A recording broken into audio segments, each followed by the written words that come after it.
The wedding hall fell silent the exact moment the bride's veil slipped, because the woman standing at the altar wasn't the bride.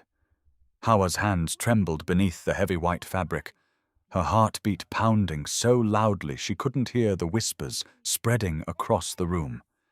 Just minutes ago she had been locked inside a dressing room, forced into her sister Zanab's gown, while her parents begged, threatened, and cried.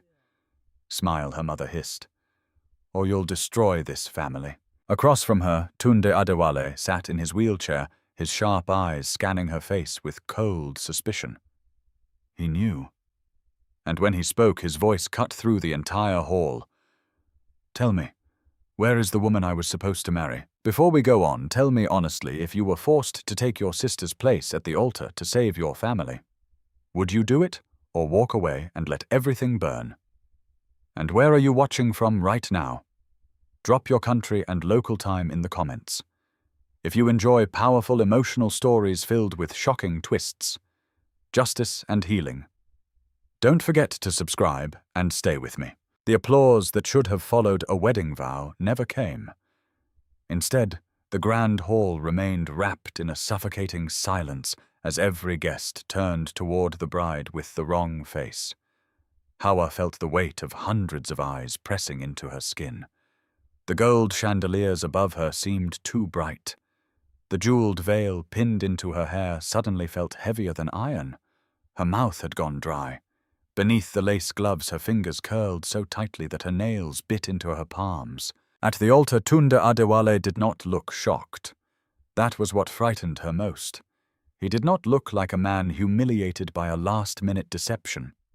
He looked like a man whose worst opinion of humanity had just been confirmed.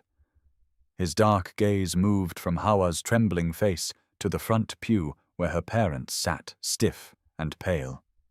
Then his eyes shifted sharp as blades toward the empty chair meant for Zanab. He already understood enough. "Answer me," he said quietly. The softness in his tone was more terrifying than a shout. Hawa swallowed. I did not want this." A ripple of whispers spread across the hall. Her father immediately stood up, forcing a smile that looked like it hurt his face. "Mr. Adawale, please. There has been a small misunderstanding. The family." "There is no misunderstanding," Tunde said. He did not raise his voice. He did not move much at all. Yet the whole room seemed to bend around his anger. "The bride I agreed to marry has disappeared. Her sister has been dressed in white and placed in front of me like a replacement product." His eyes returned to Hawa. "And someone still expects this ceremony to continue." The officiant lowered his book. No one breathed. Hawa's mother rose next, already crying. "Please, sir, if this wedding stops now, our family will be ruined. The guests are here. The press is outside. Do not shame us like this. Shame us. Not shame her daughter. Not save Hawa. Shame us." The words sank into Hawa like cold water. Her chest tightened. But before she could speak, her mother turned toward her with a look that was half desperation, half threat. "Tell him you agree," she whispered through clenched teeth. "Tell him now." Hawa stared at her as if seeing her clearly for the first time. Only an hour earlier, she had been in a plain blue dress, helping with flower arrangements in a corner of the bridal suite, because that was where her family always placed her, close enough to work, far enough not to be seen. Then the news had exploded through the room like a fire. Zanab was gone. At first they thought she had stepped away. Then they found the note. "I can't do this. I will not marry a man in a wheelchair." Her father had crushed the note in his fist before the bridesmaids could see it. Her mother had locked the door. Then all eyes had turned to Hawa. No one had asked what she wanted. They had spoken of duty, family honor, debt, gratitude, survival. And when she still refused, they had changed their language. "Do you want your father jailed over what we owe? Do you want your mother thrown out? Do you want your sister's scandal to destroy all of us?" Then they had stripped her of choice layer by layer until she found herself wearing another woman's wedding dress. Now standing before Tunda's cold stare, Hawa realized something even more painful. She had not been chosen because they trusted her. She had been chosen because they believed she would obey. Tunda studied her face for a long moment. "Do you agree to this marriage?" The question landed like a blade between the ribs. For the first time that day, someone had asked her directly. The entire room waited. Hawa could hear her mother's breath hitching. She could feel her father's silent command. She could imagine the gossip already forming outside those doors. But when she opened her mouth, the truth came out before fear could stop it. The room gasped. Her father's face went white with rage. Her mother covered her mouth. Hawa's knees shook, but she forced herself to continue. "I did not choose this. I did not know my sister would run. I was told if I refused, my family would be destroyed." Her voice cracked. "I am sorry, but I cannot stand here and pretend." For one suspended second, Tunda simply stared at her. Then something flickered across his face so quickly that she almost missed it. Not tenderness, not forgiveness. Recognition. As if honesty was so rare in his world that he no longer expected to see it. But the moment vanished. He turned his wheelchair slightly toward the officiant. "Leave us." The guests hesitated. "Now." That one word emptied the hall faster than a fire alarm. The officiant fled. The musicians lowered their instruments. The guests began whispering furiously as they shuffled out row by row, glancing back for one last look at scandal dressed as a wedding. Hawa's parents lingered, but Tunda's security team moved into place near the doors, and the message was clear. Outside, the great carved doors closed with a deep, echoing thud. At last, only 3 people remained in the hall. Hawa, Tunde, and silence. Her parents stood at a distance uncertain. Tunde did not look at them. "Come here." He meant Hawa. Her legs felt weak as she stepped down from the altar and stopped a few feet from his wheelchair. Up close, he looked younger than the stories said, and harder than the photographs allowed. Wealth clung to him without effort. The perfect suit. The watch that probably cost more than her family's house, the stillness of a man used to being obeyed. Yet there was something else in him too, something wounded and shut behind steel. He looked up at her. "Did you know about the note?" "No." "Did you ask to take her place?" "No." "Did your family pressure you?" She gave a bitter laugh that surprised even herself. Pressure is too gentle a word. A shadow crossed his face. Then slowly he turned toward her parents. "Is that true?" Her father rushed forward. "Mr. Adawale, she is emotional. She does not understand the sacrifice this family has made. We only wanted to protect the alliance." "Alliance," Tunde repeated. He rolled the word around as if it disgusted him. Her mother clasped her hands. "Please, please do not call this off. We beg you." "Our debt, sir." There it was, the real groom at the altar. Not love, not honor, money. Tunda's mouth curved, but there was no warmth in it. "So that is the truth." Hawa felt shame rush through her body, though none of it belonged to her. Her father dropped to one knee beside the wheelchair. "Sir, give us mercy. If this wedding ends, the papers will destroy us. Creditors will come. Everything will collapse." Hawa stared at him in disbelief. He had never knelt for her tears, never softened for her pain, but for wealth he could kneel in public. Tunda watched him with unreadable eyes. Then he said the last thing Hawa expected. "Fine." Her head snapped toward him. Her parents froze. He looked straight at Hawa. "The wedding will proceed." She recoiled as if slapped. "What I said, it will proceed?" "No." Fear rushed into her voice. "I already told you the truth, and I heard you." His tone sharpened. "Do not mistake that for softness." He turned slightly, his fingers tightening on the armrest of the wheelchair. Your sister ran because she saw weakness and despised it. Your family saw money and worshipped it. You at least told the truth when lying would have been easier. He paused. Now I am making a choice of my own. Hawa could not breathe. You will marry me, he said. Not because your family commands it, because I permit it. The arrogance of it made heat flare through her shock. I am not an object you permit.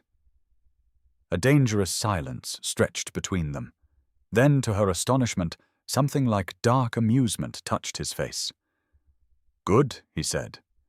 Perhaps you have more spine than the rest of them. Her mother rushed forward, almost collapsing with relief. Thank you, sir.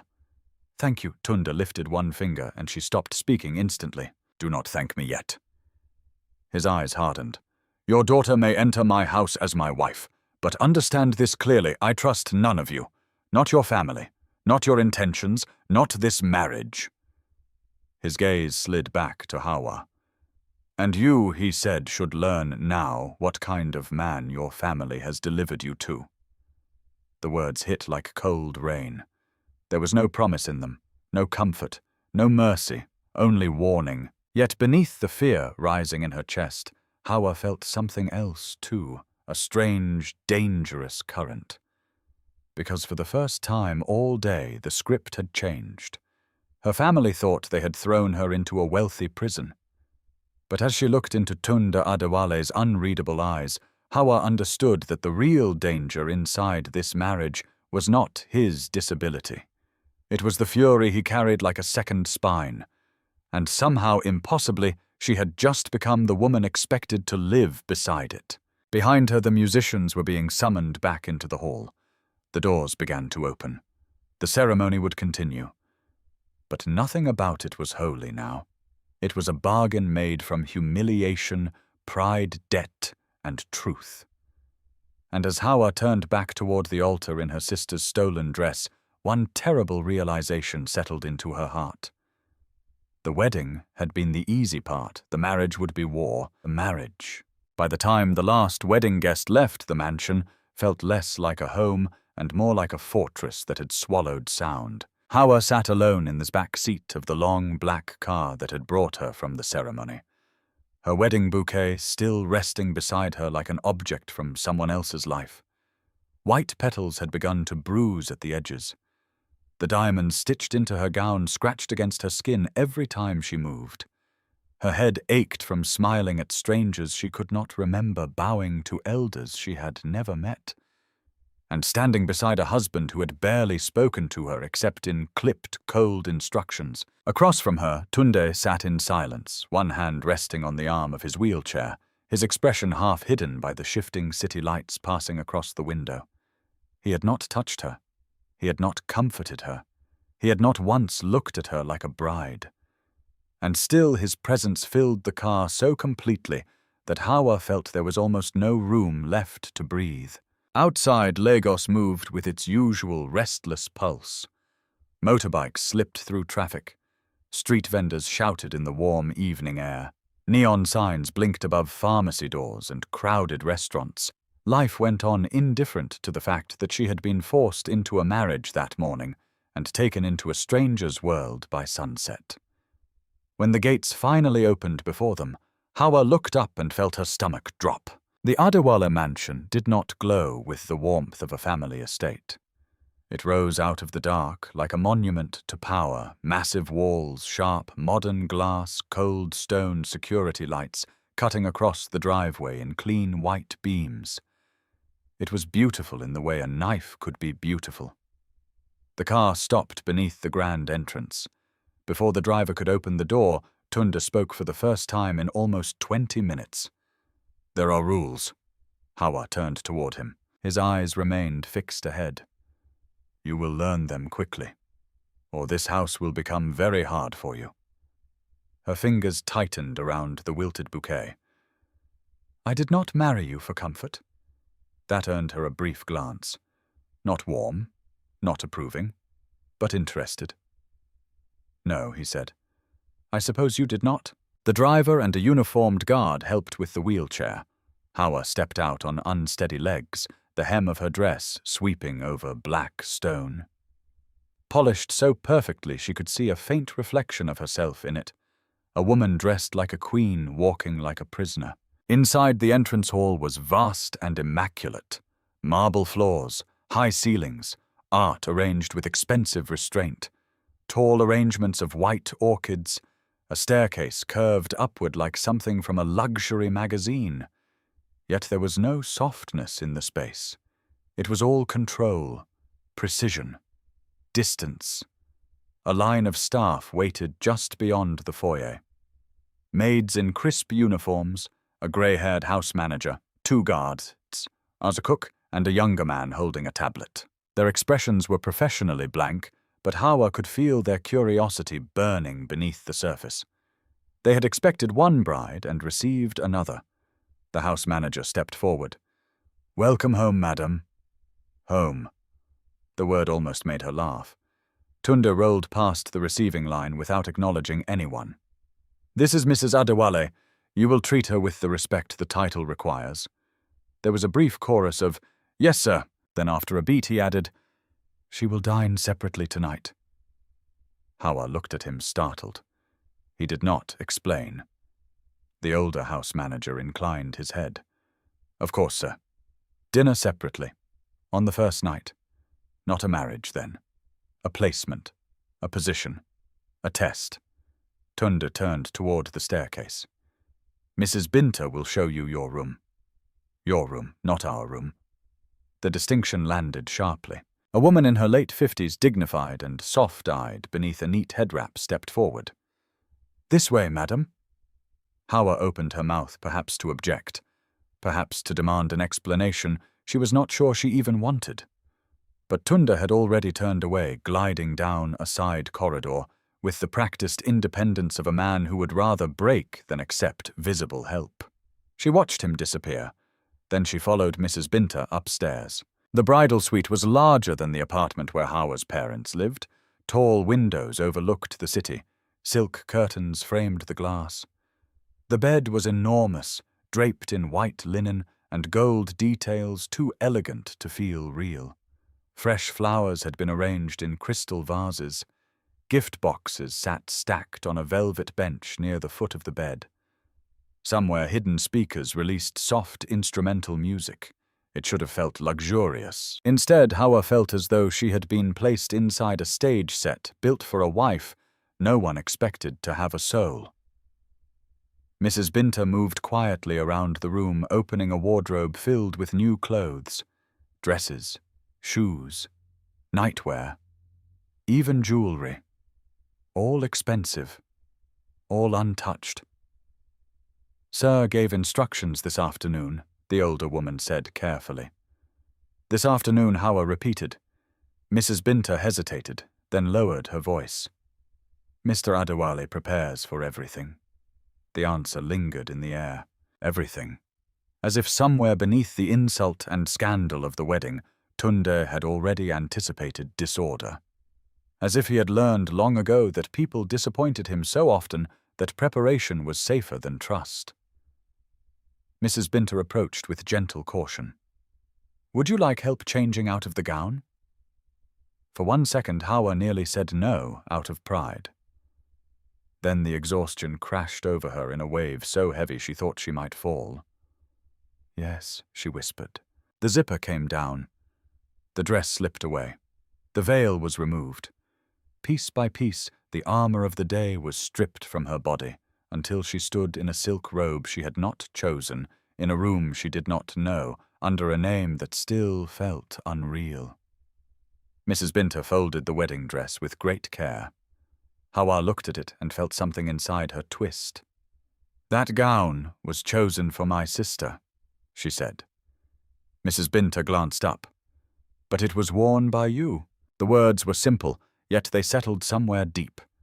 Before Hawa could answer, a sharp crash echoed faintly through the corridor outside. Both women froze. It had been the sound of something breaking.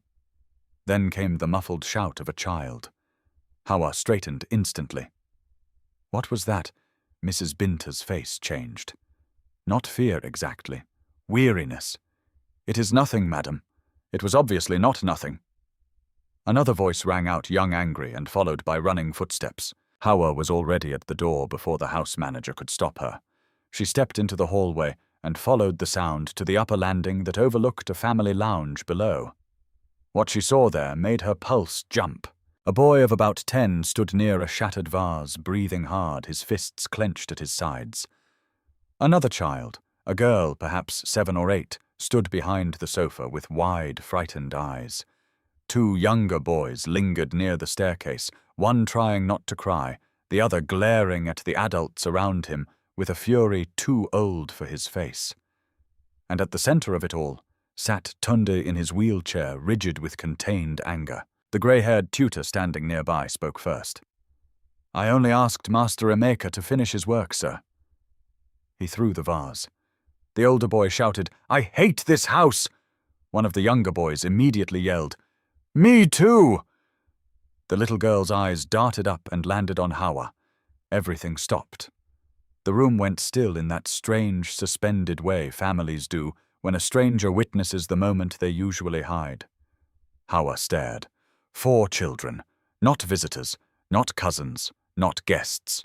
They were too comfortable in their chaos, too wounded in their silence, too rooted in the space. Tunde noticed where she was looking, and his expression turned to stone. For a long second, neither of them spoke. Then Hawa asked the only question her stunned mind could form. "Who are they?" The children looked at Tunde. The staff looked at the floor. Tunde's jaw tightened. "That is none of your concern tonight." The answer only sharpened her confusion. She stepped farther onto the landing. "They're in your house." "Yes," he said coldly, "and still not your concern." The older boy, Emeka, if the tutor had spoken correctly, snorted with bitter defiance. "Tell her." "Enough," Tunde snapped, but the damage was done. Hawa had already seen too much the little girl clutching a torn, stuffed toy. The youngest boy barefoot, the second boy with bruised shadows under his eyes from too many nights not sleeping well. And beneath all of it, something far more unsettling than the broken vase. None of them looked surprised to be afraid. Hawa's voice softened despite herself. "Are they your children?"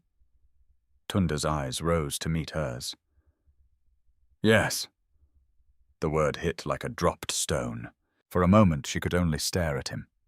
At the altar he had looked like a solitary man, wrapped in wealth and anger. No one had mentioned children. No one had mentioned a family already living inside these walls. No one had said she would enter not just a marriage, but a house full of hidden history. The little girl suddenly stepped closer to the wheelchair and whispered just loudly enough for Hawa to hear, "Is she the new one?" New one? Not wife? Not madam? Not mother? The new one? Hawa felt a chill pass through her. Tunde's face hardened further. "Take the children upstairs." The staff moved quickly. The youngest resisted. Emeka jerked away from the tutor's hand. The little girl kept staring at Hawa with a mixture of fear and fierce judgment, as though measuring how long this woman would stay before she disappeared like someone else had. As they were led away, the smallest boy muttered under his breath, "She'll leave too." Hawa heard it, and somehow worse than the insult was the certainty behind it. When the room cleared, only she and Tunde remained in the silence of broken glass and secrets. He looked exhausted suddenly, though the steel in his voice remained. "You should have stayed in your room." Hawa descended 2 steps, unable to stop herself. "You should have told me. I do not owe you my private life on the first night of an arranged disaster. And I do not owe you blindness." Something flashed in his eyes again. Anger, yes, but something else as well. Something almost like respect, sharpened by irritation. He turned his chair away from the shattered vase. "Get some rest, Hawa. Tomorrow you will begin learning how this house works." She stood very still, and those children Tunde stopped without turning back. "They are not your responsibility." His voice was final. But as Hawa watched the direction in which the 4 children had disappeared, she knew one thing with sudden, painful clarity. In this mansion, the deepest wounds were not the ones people spoke about. They were the ones everyone had already learned to step around. Hawa barely slept. The bed was too soft, the room too quiet, and the silence inside the mansion felt unnatural, as if every wall had learned to hide a scream. She lay awake for hours beneath sheets that smelled faintly of lavender, staring at the ceiling, and replaying the images from downstairs. The shattered vase, the frightened little girl, the angry boy named Emeka, the smallest child muttering, "She'll leave too." By dawn she had stopped trying to rest, when the first light spread across the windows, turning the glass pale gold. Hawa rose and dressed in the simplest clothing she could find in the wardrobe, a plain cream blouse and a long brown skirt. She avoided the expensive dresses lined up like costumes in someone else's life. She tied back her hair, washed her face, and looked at herself in the mirror. She still looked like a bride who had been misplaced, but her eyes no longer looked shocked. They looked alert. Downstairs, the household was already moving with quiet efficiency. Staff crossed the wide corridors carrying trays, fresh flowers, and folded linen. Somewhere in the distance, dishes clinked softly. A clock chimed once. The mansion was awake, yet it still did not feel alive. Mrs. Binter met her outside the morning room with a careful smile. "Good morning, madam." "Please, Hawa," said her voice gentler than her expression. "Call me Hawa." The older woman hesitated. "In this house titles matter." "Maybe. But names matter too." Something warmed briefly in Mrs. Binter's eyes. "Very well. Hawa." Breakfast had been arranged on a small table near tall windows overlooking the courtyard. Tea, fruit, toast, eggs, everything arranged with meticulous beauty, only one place setting. Hawa stopped. "I was told I would dine separately last night. Is that also true this morning?" Mrs. Binter lowered her gaze. "Sir takes breakfast in his study. And the children." A pause. "In the schoolroom. Usually. The word confirmed what Hawa already suspected. Nothing in this house functioned like a family. Everyone ate in assigned corners behind doors under rules. Even grief probably had a schedule here. She sat down slowly but did not touch the food. Why didn't anyone tell me there were children? Mrs. Binter folded her hands in front of her. "There are many things no one tells in this house until they must. That is not an answer." "No," the older woman said softly. "It is not." Hawa looked out the window, jaw tight. "Do they really belong to him?" "Yes." The answer came so quickly it made her turn. Mrs. Binter did not elaborate. Her face had already gone guarded again. Before Hawa could press further, footsteps thundered across the corridor outside. Small, fast, unrestrained. Then a child's voice burst through the quiet. "I said, I'm not hungry." A moment later, a boy shot past the doorway. Barefoot. Thin. Furious. It was one of the younger boys from last night, perhaps 6 or 7, with wide eyes and a face set in stubborn rebellion. A maid followed behind him in distress. "Master Ayo, please." The boy stopped only when he noticed Hawa sitting by the window.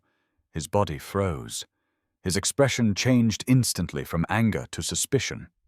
He looked at her the way children looked at dogs that had kicked them before, ready to run, ready to bite, ready for pain. The maid caught up, breathing hard.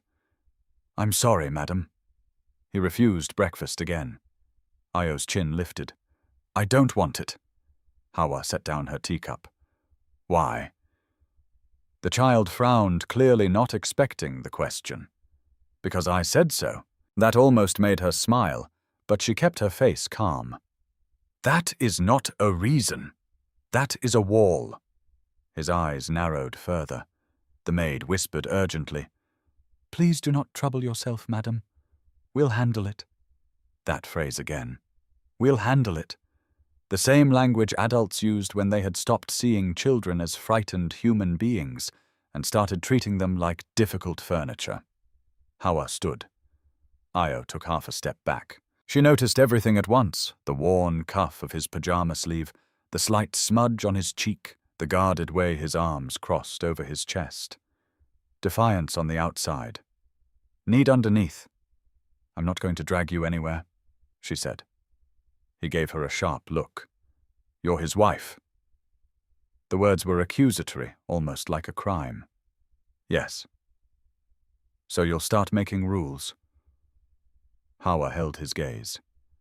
Not before I understand the ones already hurting you. For the first time, the child looked uncertain. The maid stared at Hawa as though she had spoken a foreign language. From the doorway behind Io came another voice, cooler and older. He won't eat eggs if they're soft. Hawa looked up and saw the little girl from last night. She stood perfectly still, clutching the same worn, stuffed toy against her chest. In daylight, she looked smaller than Hawa had realized, all delicate wrists and watchful eyes. Her face might have been beautiful if it had not already learned so much caution. Sade the maid said. Startled, you should be in the schoolroom. Sade ignored her. Her eyes remained fixed on Hawa. He only eats them hard. And toast cut small. He says the other way is for babies. Io hissed, embarrassed. Stop talking. But Hawa had already crouched slightly to meet his eye level. Hard eggs? Small toast?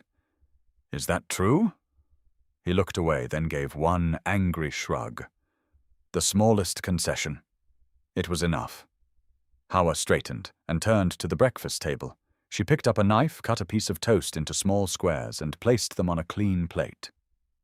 Then she found a boiled egg among the covered dishes, peeled it, sliced it neatly, and set it beside the toast. Io watched every movement with deep suspicion.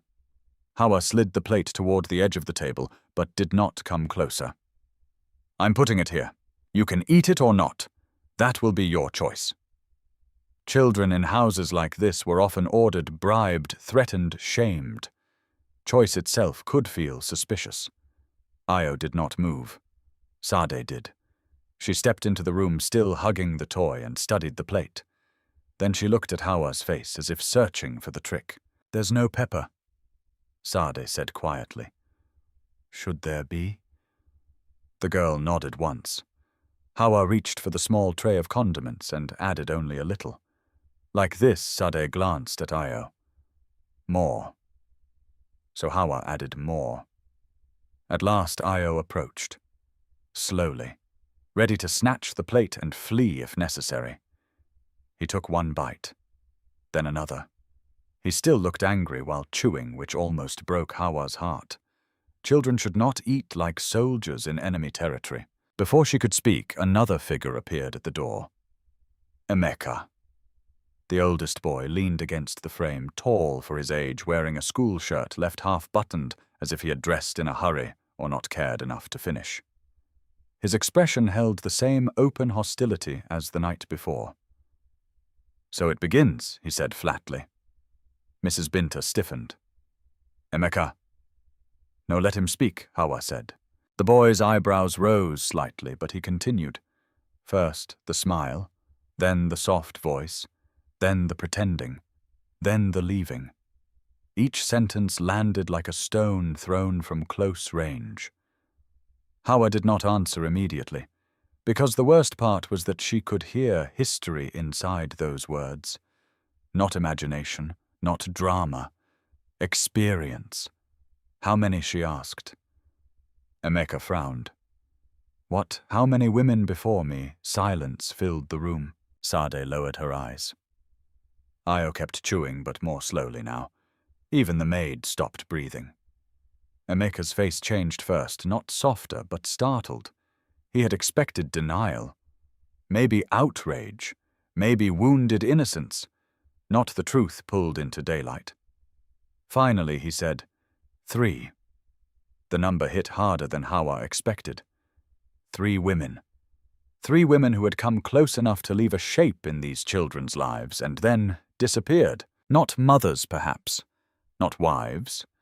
but women who had entered under some promise of care and left behind proof that adults could be temporary. "And what happened to them?" Hawa asked. Emeka's jaw tightened. "Ask him." That answer told her more than a speech would have. Before she could respond, a sharp male voice cut through the corridor. "What is happening here?" The children stiffened. Tunde entered the room in his wheelchair, immaculate in a dark mourning suit, his presence changing the air as suddenly as a storm cloud crossing the sun. One hand rested on the wheel rim. The other held a folder, though it was instantly clear that whatever business had occupied him seconds ago no longer had his full attention. His gaze moved from Ayo with the plate, to Sade standing too close, to Emeka in the doorway, and finally to Hawa. For one long second his face revealed nothing.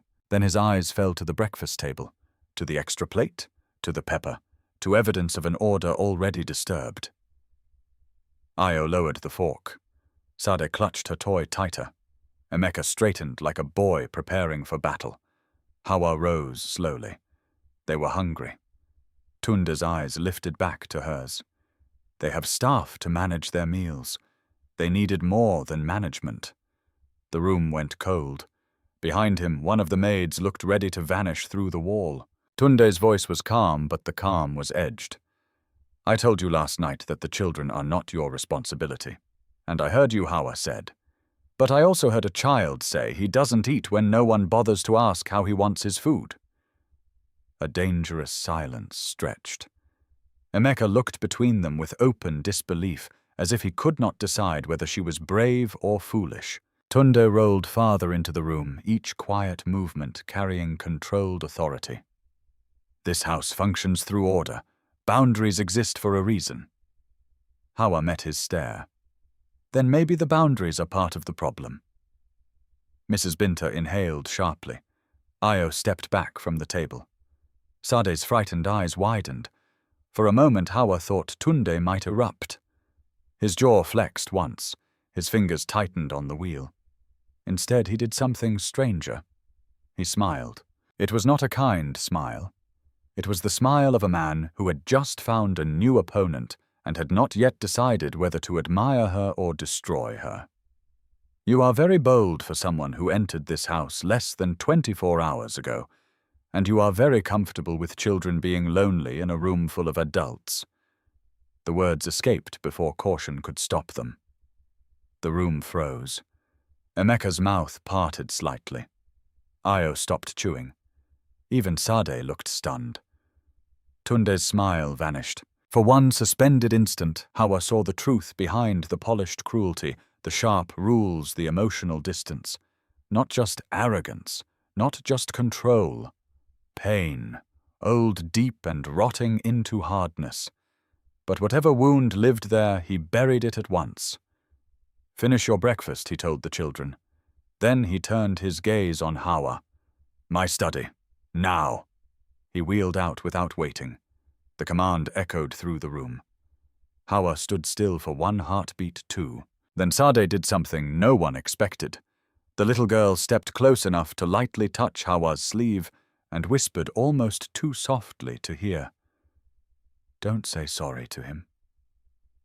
Hawa looked down. Sade's face was pale but fierce. "He likes when people get scared," the child murmured, "but he listens when they don't." Then she stepped back as if the courage had burned her. Hawa stared after Tunde's retreating figure, pulse beating hard in her throat.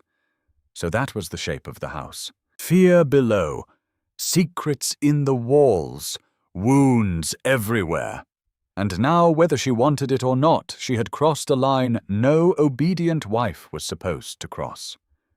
She had stepped between a powerful man and the silence he used to control his world. And something told her the next conversation would change everything. Tunde's study was colder than the rest of the house, not in temperature, in feeling. By the time Hawa reached the door, her heartbeat had steadied, but the tension in her shoulders remained. She paused only once before entering, not out of fear exactly, but to prepare herself. The room beyond was lined with dark wood shelves, framed certificates, quiet art, and floor-to-ceiling windows overlooking the city. Everything inside it spoke the same language as the rest of the mansion power order and expensive restraint. Tunda sat behind a wide desk of black polished wood, his wheelchair angled slightly toward the window. A file lay open before him, though he was not reading it. He had already been waiting for her. He did not ask her to sit. Hawa remained standing. For several seconds, silence stretched between them, sharp and deliberate. It was the kind of silence used by powerful people to make others nervous enough to speak first. Hawa refused. At last, Tunda folded his hands. "You seem to misunderstand your place in this house." Hawa met his gaze. "Then explain it clearly." His eyes narrowed just a little. "You are my wife by law. You are mistress of this house in title. But you are not here to interfere in matters you do not understand. The children are not a matter," she said. "They are people." He leaned back slightly, expression unreadable. "You have known them for less than one morning, and this morning was enough to see they are starving for attention." The air in the study changed, not loudly, not dramatically, but she felt something tighten. Tunda's jaw moved once. "Be careful. With the truth. With your assumptions." Hawa took a breath, then correct them. He was silent again.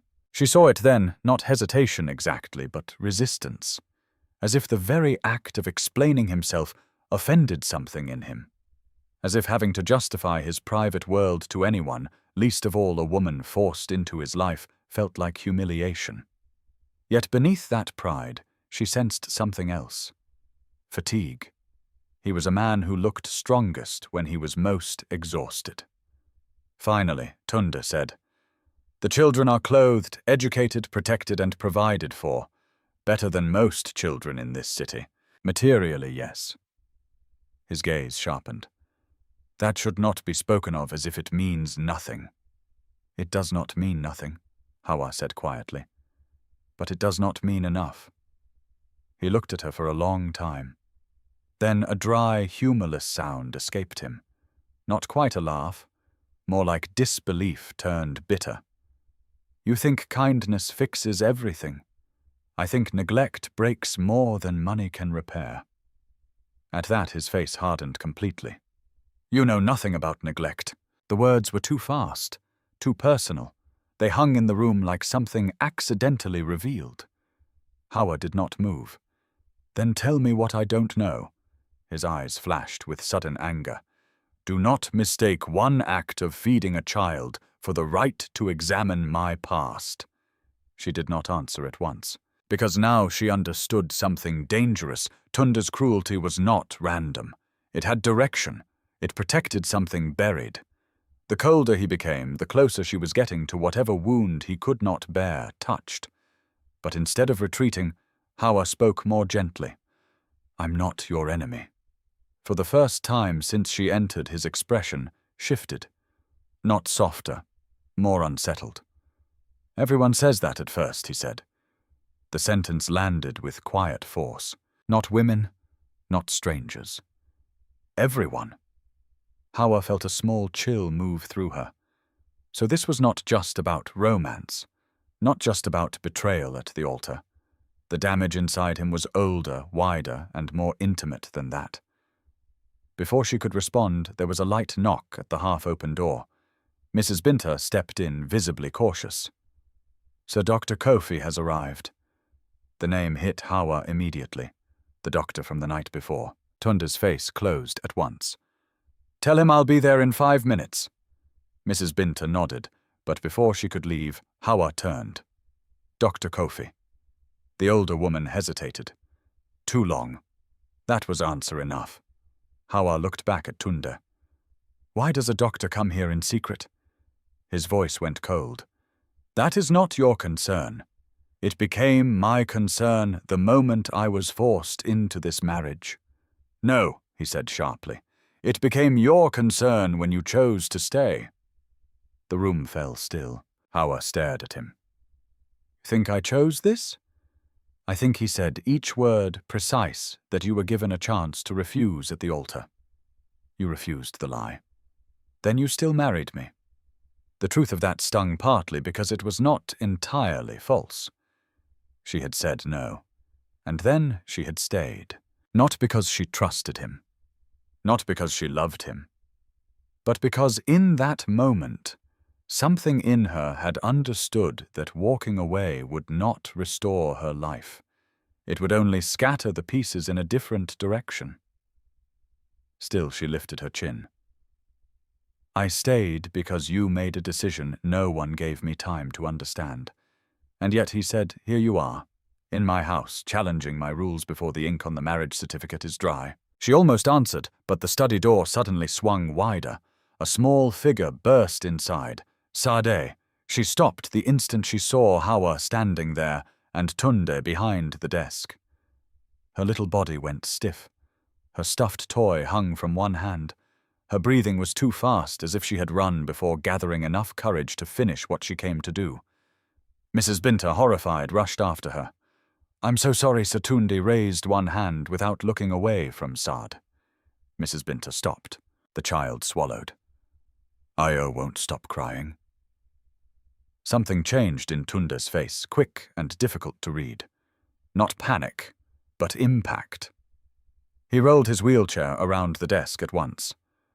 Why, Sade looked down. He said he had the dream again. The dream again. Not a tantrum, then. Something worse. Hawa stepped aside as Tunde moved toward the door with sudden urgency. The speed and precision with which he handled the chair told her two things at once. First, he had done this before many times. Second, whatever distance he kept from the children during daylight, their pain could still reach him where nothing else could. The corridor outside felt narrower as they moved through it. Hawa followed without asking permission. Mrs. Binta stayed close behind, torn between duty and worry. The crying was audible before they reached the bedroom at the end of the hall. Ayo sat curled on the floor beside the bed, sobbing with the raw, broken sound of a child dragged awake by terror. Zola, the youngest boy, quiet until now, stood nearby, wringing his hands helplessly.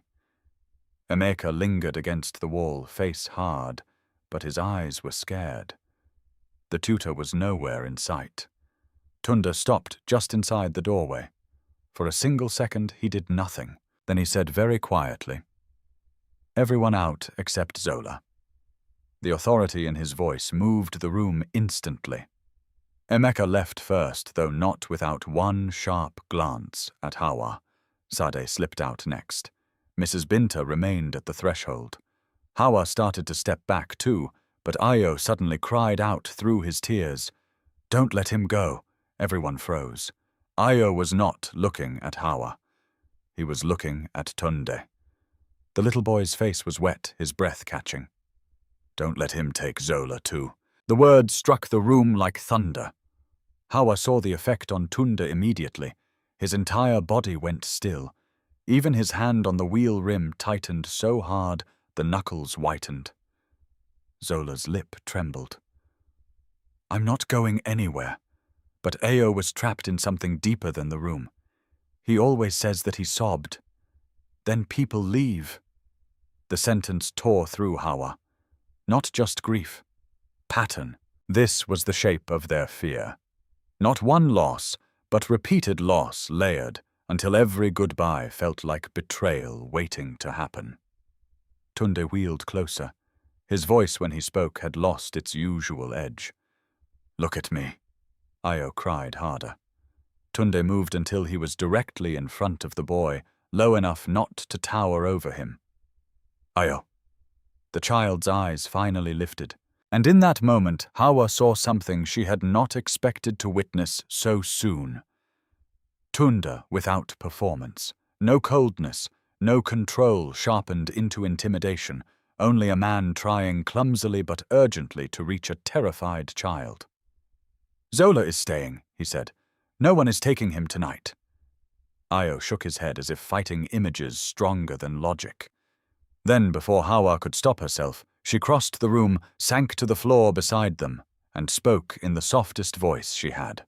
Can you tell me about the dream? Tunde looked at her sharply. But Io answered first. He hiccuped, wiped his face with the heel of his hand, and whispered, "The lady with the red bag comes back." Hawa frowned slightly. Witch Lady Io's voice was tiny.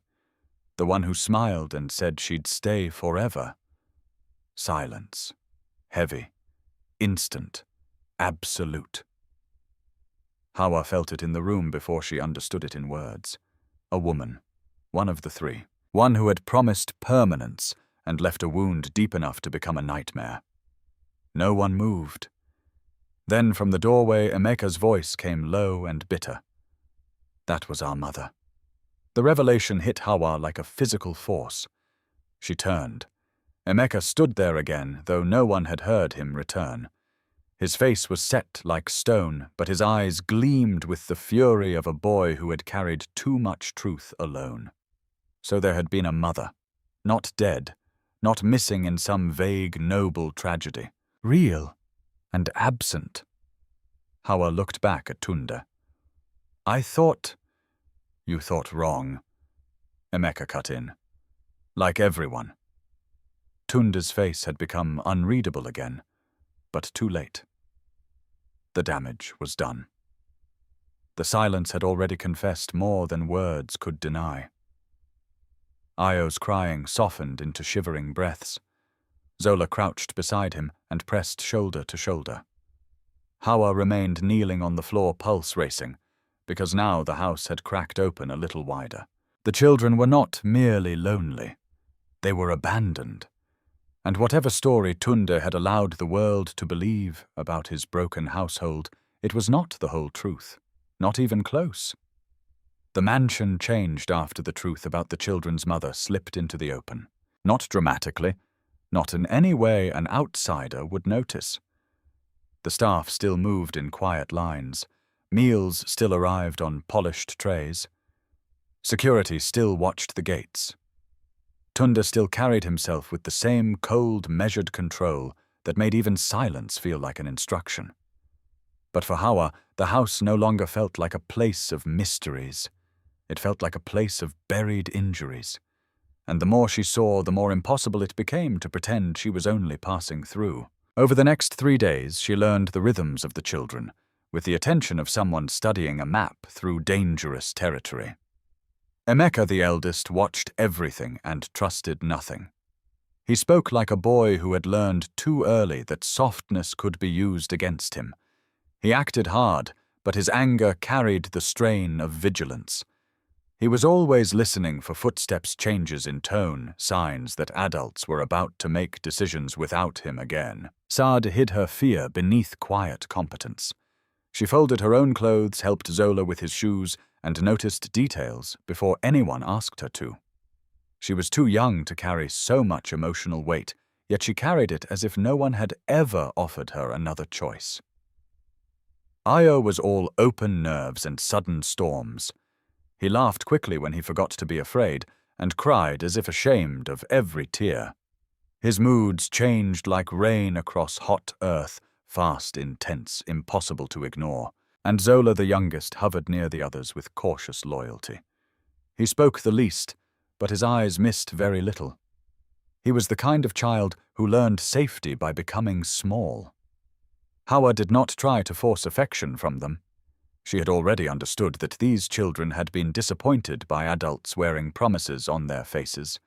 So she did not promise forever. She did not reach too fast. She simply remained. She sat with Saad, while the little girl braided and unbraided the ears of her stuffed toy. She asked Emeka about his schoolwork, instead of demanding politeness. She learned that Io preferred stories told in the dark, but hated being touched when frightened. She discovered Zola loved oranges, but carefully saved the sweetest slices for his siblings first. Small things. But families were built or broken on small things long before they shattered over the large ones. Tunde noticed. He noticed everything. He said almost nothing about it. Yet the atmosphere around him had altered in ways subtle enough to be denied. He no longer interrupted when Hawa entered the schoolroom. He no longer insisted the children be kept away from the breakfast hall if she was there. Once she caught him in the corridor outside the lounge, watching through the half-open door as Hawa helped Zola sound out a reading passage while Io slept curled against the sofa. He left before she could turn. Another evening she entered the library to find a book already set aside on the table, a collection of West African folk tales Sade had mentioned wanting to read. No note, no explanation. But Hawa knew Tunde had heard. He was listening, even if he still refused to live without armor. And then there were the moments that unsettled her most. Twice, when he thought no one was looking, Hawa saw movement in his legs. The first time was brief. He had been in the garden courtyard with his physiotherapist, Dr. Kofi Mensah, late in the afternoon. Hawa watched unseen from an upstairs balcony as Tunde gripped the metal support bars fixed between two stone pillars. His arms strained, his face hardened with silent effort. For 2 seconds, no more, his weight shifted downward. One foot responded, then the other. Not fully, not cleanly, but enough. He was not helpless, not completely, and he had hidden that from everyone.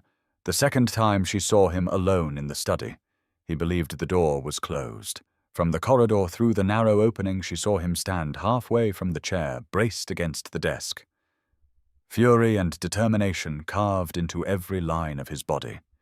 He managed only moments before sinking back down, breath hard, his hand slamming once against the polished wood in frustration. Hawa stepped away before he could notice her. That secret joined the others in her mind, heavy and sharp.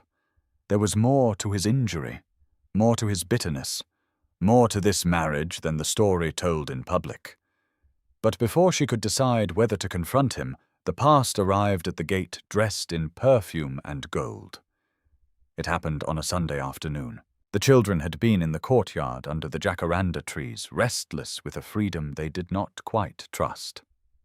Hawa sat with Sada on a low bench, helping her thread colored beads onto a bracelet string, while Io and Zola argued over a football, and Emeka pretended not to supervise them. The peace was fragile, but it was real. Then the sound of a car engine rolled across the stone drive. All 4 children went still, not curious stillness. Alarm.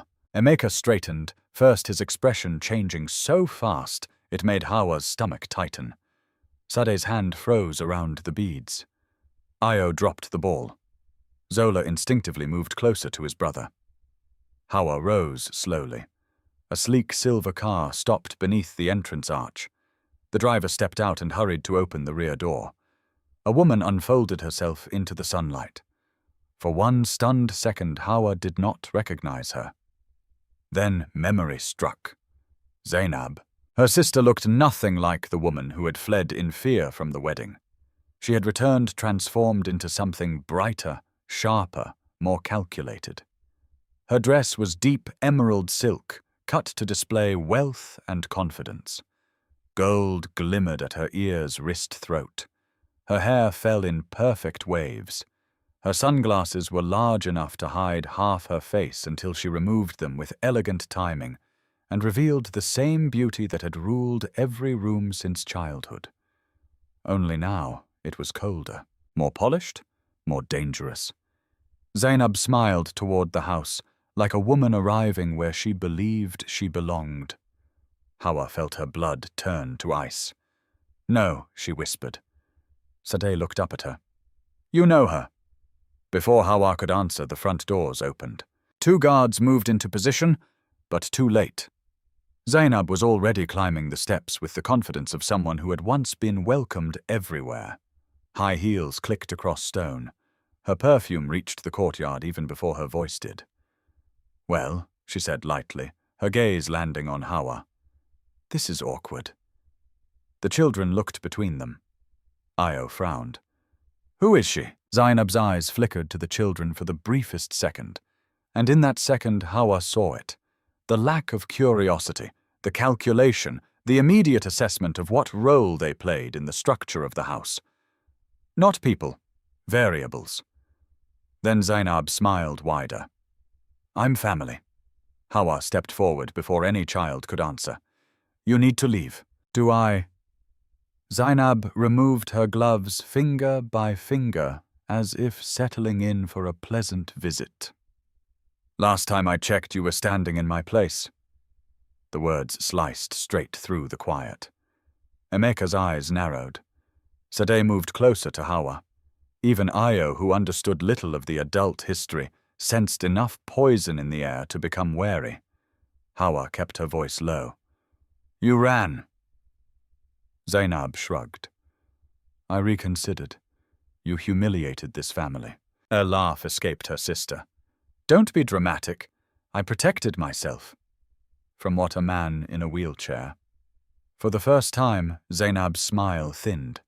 Then her gaze slid over Hawa from head to toe, taking in the simple cotton dress the children gathered near her, the absence of jewelry beyond the wedding ring she had not asked for.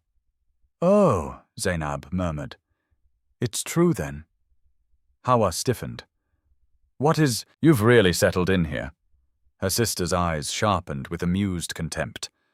Playing house. Playing mother. Playing dutiful little wife, as if any of this was meant for you. The cruelty was familiar. Hawa had heard versions of that tone all her life, but it no longer struck the same way. Because this time, children were listening. Go, Hawa said again.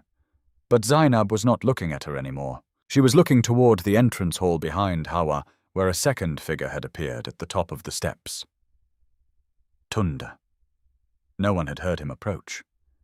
He sat in his wheelchair, dressed in a charcoal suit, one hand resting on the rim, his expression so still it seemed carved from dark stone. Yet something in the air around him had changed. The servants near the doors lowered their eyes. One guard subtly shifted stance. Even the children seemed to withdraw by instinct. Tunda's gaze moved from Zanab to Hawa to the children, taking in the scene with one controlled sweep. Then he said, Explain. Zainab's entire face transformed. It was almost art. The hard amusement vanished. Warmth flooded her features. Regret softened her eyes. Her voice, when she stepped toward him, was lower breathier, touched with sorrow. Tunda, she said, I came to fix what never should have broken. Hawa stared in disbelief. Her sister placed one hand over her heart. I was afraid that day. I was foolish. I believed terrible things about what marriage to you would become, and I panicked.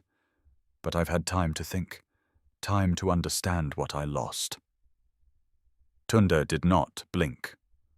Zanab descended one step into vulnerability so graceful it would have convinced strangers instantly. I came back because I know now I made a mistake. Silence stretched. Then calmly Tunda asked, Did you— The question seemed to please her. She mistook the calm for openness. Yes, Zanab said softly, and I'm prepared to correct it. Hawa felt Sade's small hand close around her fingers, because now even the children understood this was not merely a family confrontation. This was invasion. Zainab turned slightly, as if only now acknowledging the audience. Surely no one believes this arrangement should remain permanent. Her eyes slid to Hawa with glittering sweetness. She was a replacement, a temporary solution in an embarrassing moment. The insult landed exactly as intended. Ayo looked confused. Emeka looked murderous. Zola pressed close against his brother's side.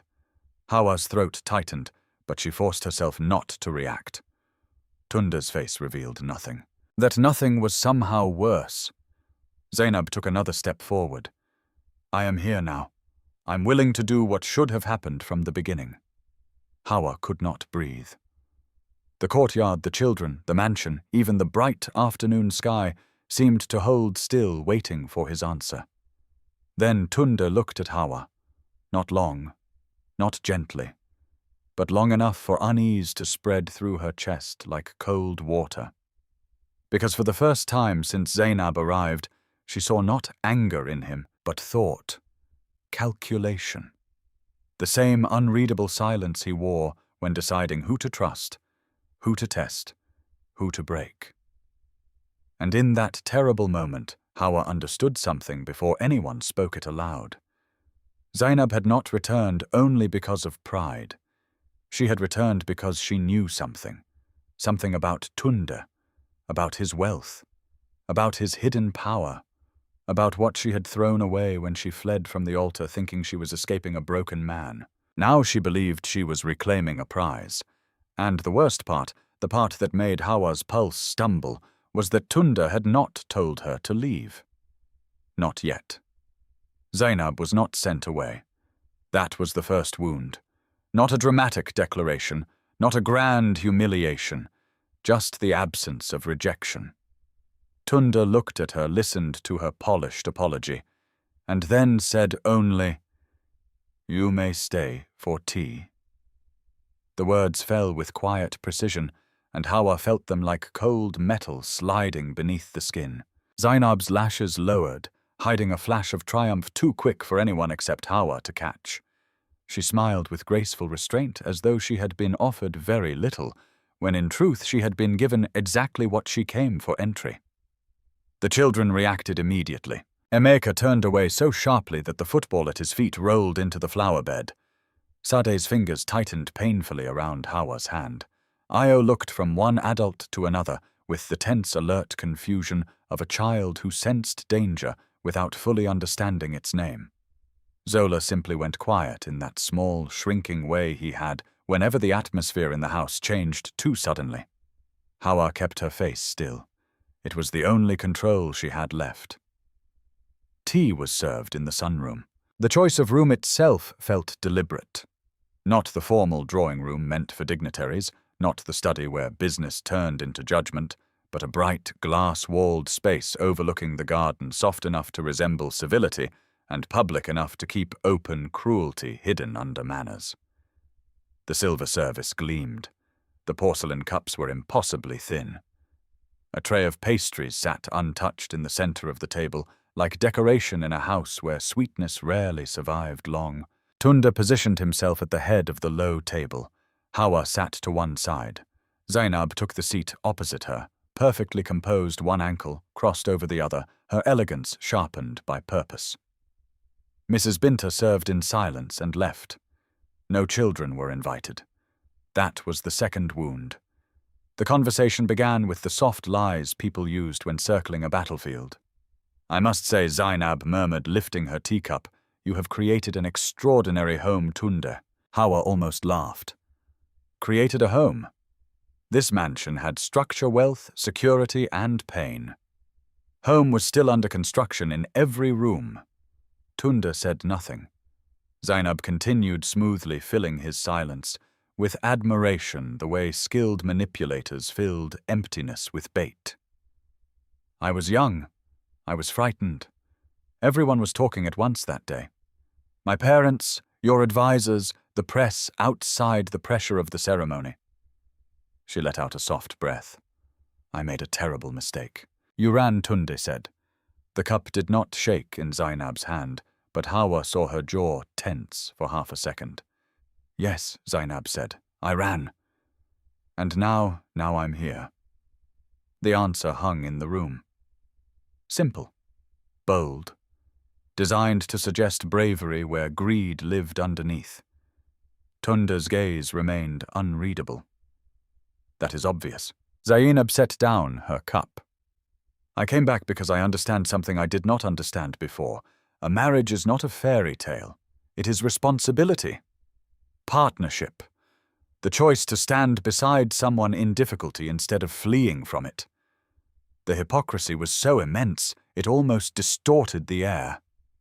Hawa stared at her sister in disbelief. This was the same woman who had once mocked her for patching the same sandals 3 times instead of asking for new ones. The same woman who treated every relationship as a mirror meant to reflect her own value back at her. And now she sat beneath filtered sunlight, speaking like a saint reborn through wisdom. Tunde turned his head slightly toward Hawa. "You are very quiet." The comment felt like a blade wrapped in silk. Hawa met his eyes. "I'm listening."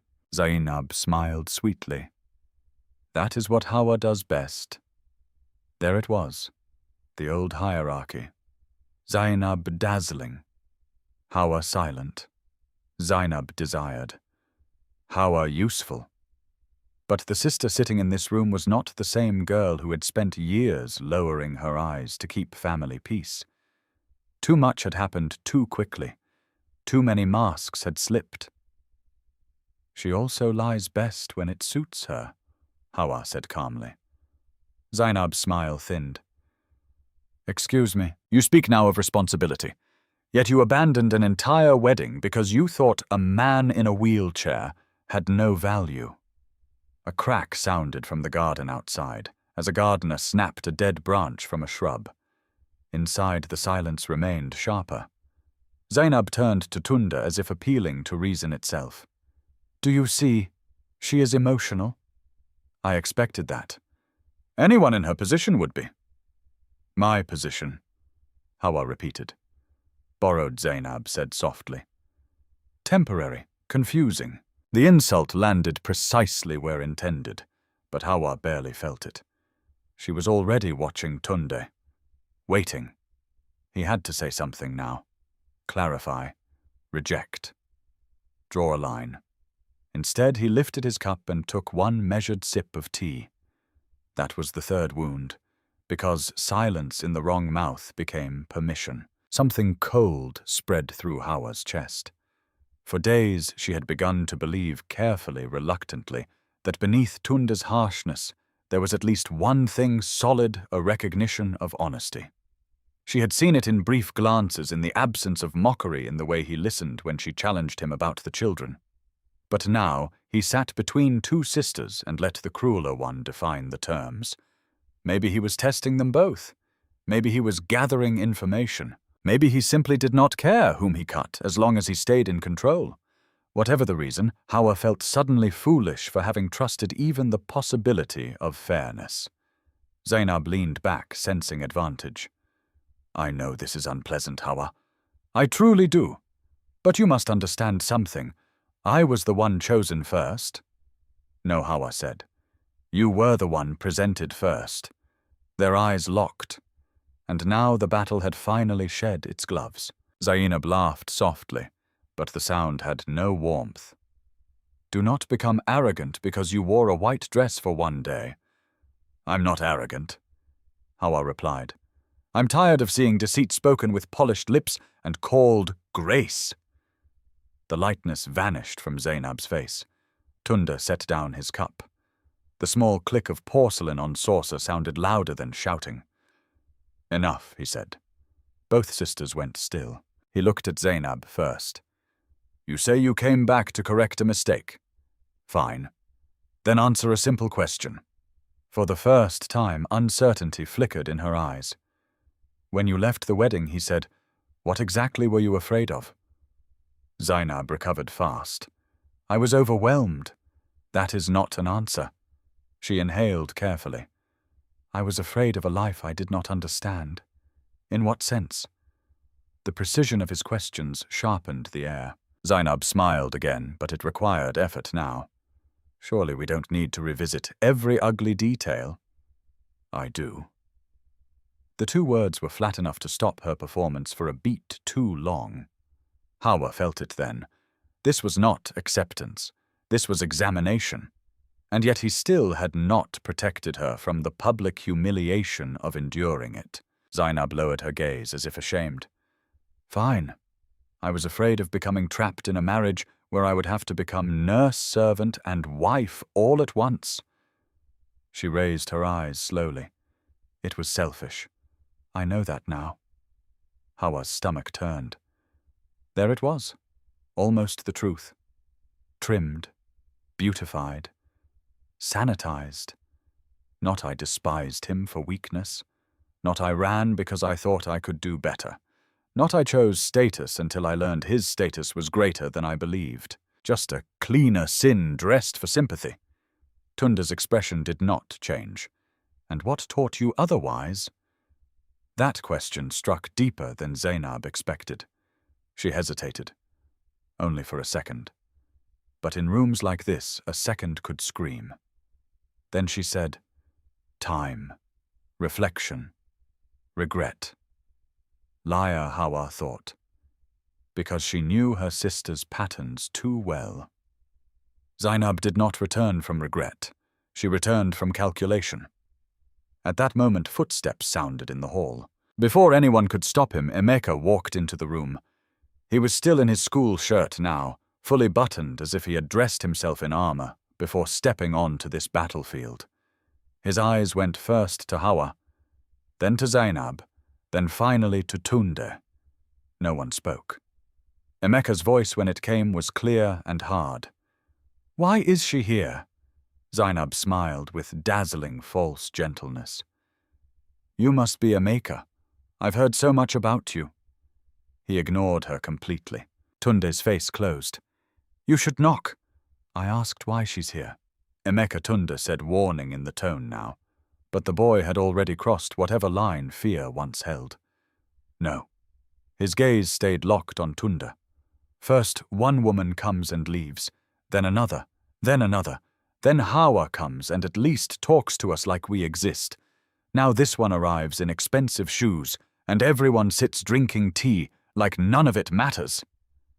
The words hit every hidden bruise in the room at once. Zainab's smile vanished entirely. Tunde's jaw tightened. "That is enough."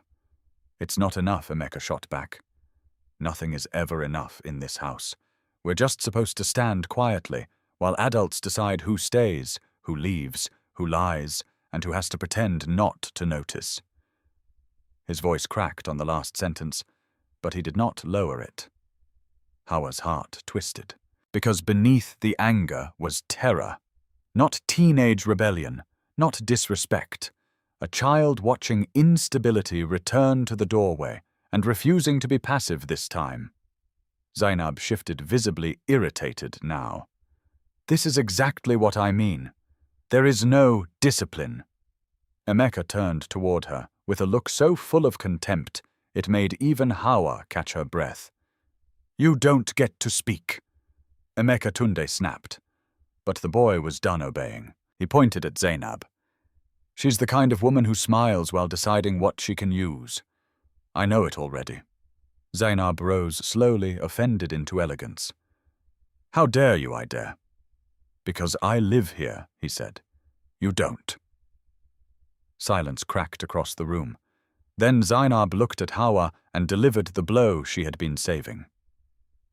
"Of course he defends you," she said softly. "You've been filling their heads against me. Playing mother already, have you? How desperate." Hawa stood. The chair legs scraped the floor. "No," she said, voice low and shaking with controlled fury. What they recognize is the smell of abandonment when it walks back into the house wearing perfume. For one long second, no one moved. Then Tunde spoke. Hawa, just her name. No warmth, no defense, no alliance. A warning. That was the fourth wound, not because he corrected her, but because even now, after everything, he still seemed more determined to control the scene than to protect the truth inside it. Hawa turned toward him slowly. Something in her face must have changed, because for the first time that afternoon his expression flickered, not with anger, but with something dangerously close to realization. She had reached her limit. "I understand now," she said quietly. No one interrupted. She looked directly at Tunde. "You do not test truth to honor it. You test truth to see how much pain it survives." His eyes hardened, but too late.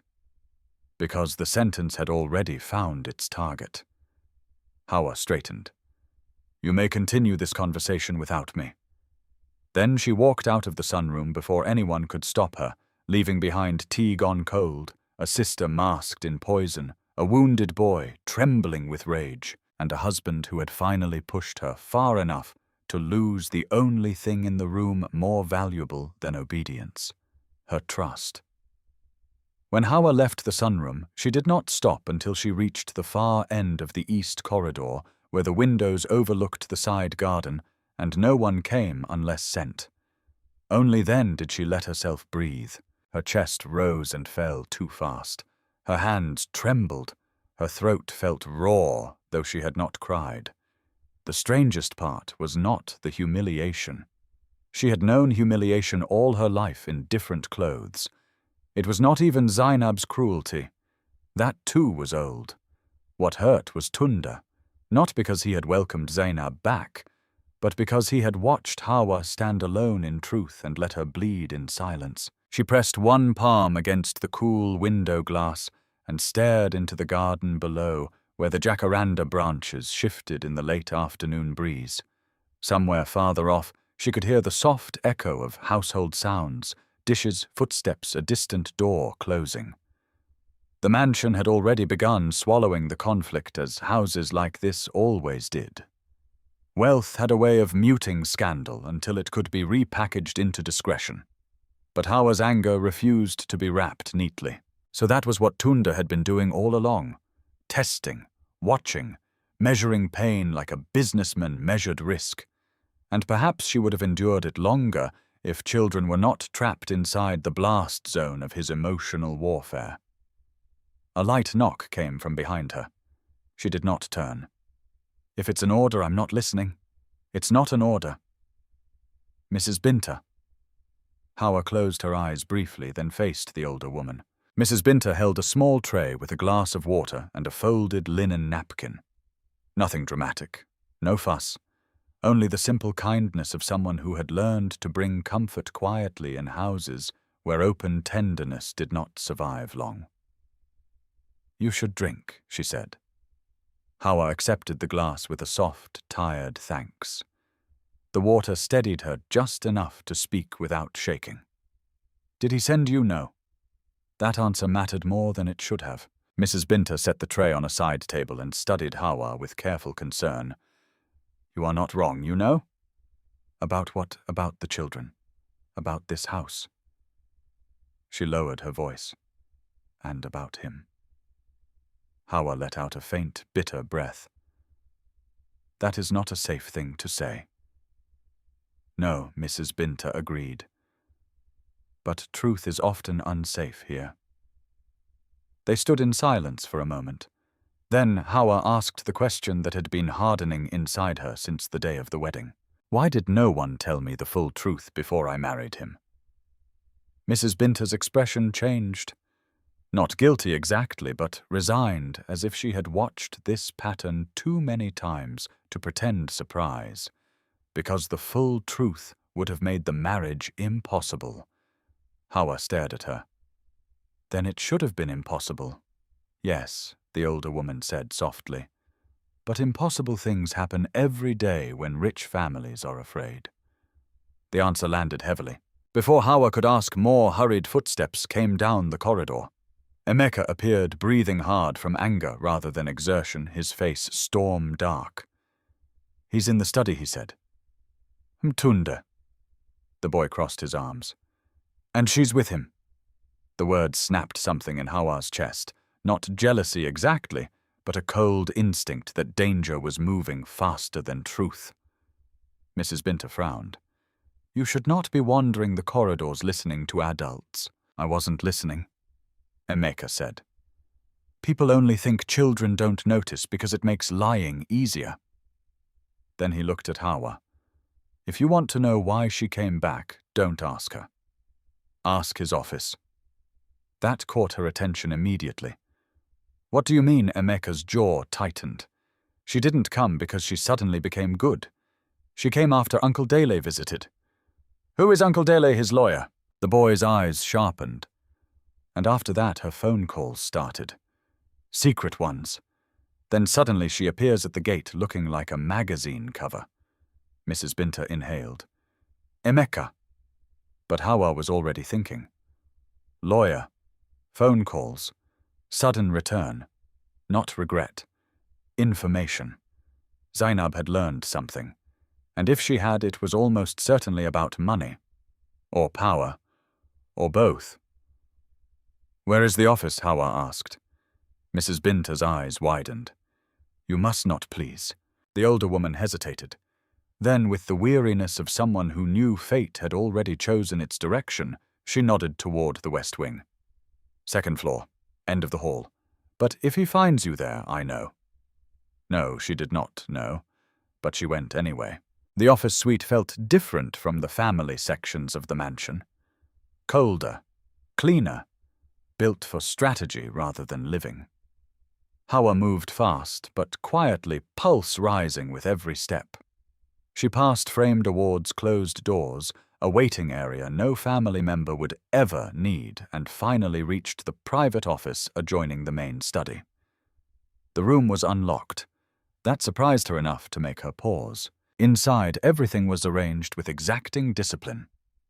Shelves of legal files and business reports, a sleek desk, 2 screens darkened to black.